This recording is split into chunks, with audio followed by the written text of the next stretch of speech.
से अनहरिया में भी से बोला के बात कलही गे छौड़िया गे सी से त चुम्मा ना दिलही डी से दिला तोड़ही गे छौड़िया गे सी से त चुम्मा ना दिलही डी से दिला तोड़ही गे छौड़िया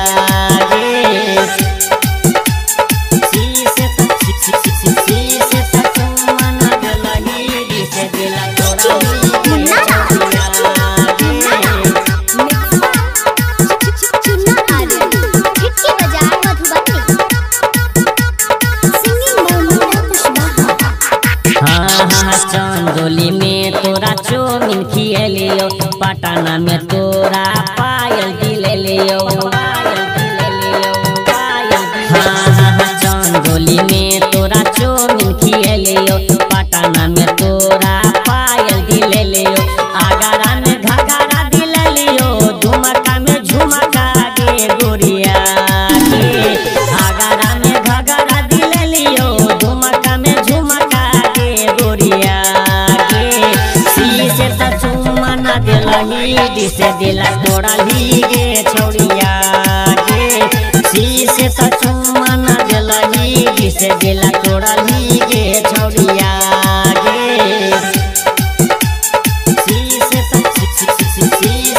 चुम्मा ना दिलही डी से दिला तोड़ही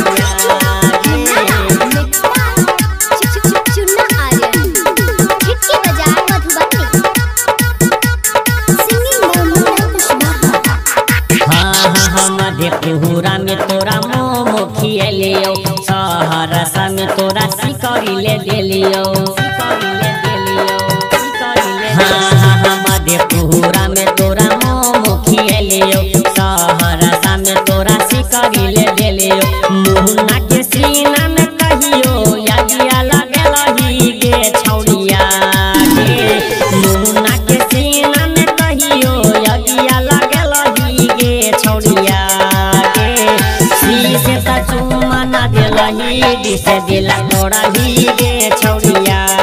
गे सी से त चुम्मा ना दिलही डी से दिला तोड़ही